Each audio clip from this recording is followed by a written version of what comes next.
21 April पासून दुसरं शिबिर तयार होत आहे बुद्धभूमीला आणि जम्बो शिबिर होत आहे 50 लोकांचं आणि ते 50 लोकांचं स्टँडर्ड शिबिर राहणार आहे। विविध क्षेत्रामध्ये जे भिक्षू आहेत की ज्यांच्या त्या विषयांमध्ये हातखंड आहे, व्यवस्थित मांडणी करू शकतात, अशा 5 भिक्षूंना आपण 6 भिक्षूंना आमंत्रित केलेलं आहे। लातूरचे भंतीजे आहेत, नांदेडचे भंतीजे आहेत, औरंगाबादचे भंतीजे आहेत, नागपूरचे भंतीजे आहेत आणि सगळ्यात महत्वाचं आहे 23 तारखेला 23 एप्रिलला ज्ञानज्योती भंतेजी, नाव तर ऐकलं ना त्यांचं तुम्ही, ते सुद्धा त्या ठिकाणी आपण आमंत्रित केलेलं आहे। एका दिवसाचं प्रवचन त्यांचं पण आहे संध्याकाळी 23 तारखेला संध्याकाळी 8 ते 10 पर्यंत बुद्धभूमीला प्रवचन राहणार आहे।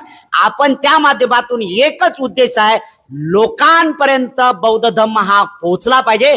मी बौद्ध धम्माच्या विसंगत विरुद्ध काम करणार नाही, असं काम करणार नाही, या शक्तीला अनुसरून आपल्याला करायचं आहे। कारण आपल्या बापानं ते आपल्याला शिकवलं, त्याच माध्यमातून मला केवळ फक्त लोकांना अज्ञानातून दूर करायचं आहे आणि त्यांना बौद्ध धम्मामध्ये पारंगत कसं होता येईल यासाठी मी विविध क्षेत्रातल्या लोकांना या ठिकाणी बोलावलं। 1 तारखेला उद्घाटनासाठीच पहिल्या दिवसापासून सुरुवात आहे। 21 तारखेपासून शिबिर होईल आणि 30 तारखेपर्यंत राहणार। 30 तारखेला संध्याकाळी 6 वाजता आपला कार्यक्रम सुरू होणार, रात्रभर परित्राण पाठ राहील। गेल्या वर्षी आले होते ना आपण काही लोक, पण यावेळेस त्याच्याही पेक्षा आहे, जवळजवळ त्यावेळेस रात्रीला 1,500 लोक आमच्याकडे मुक्कामी होते।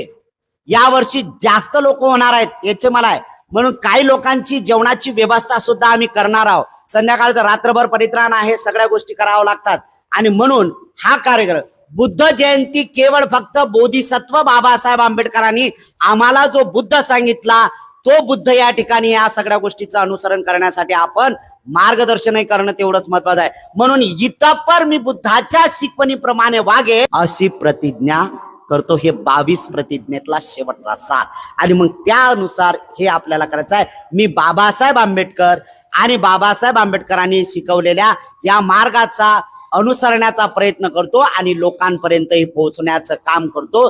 हे खऱ्या अर्थाने जाणीवपूर्वक तुमच्या जवळ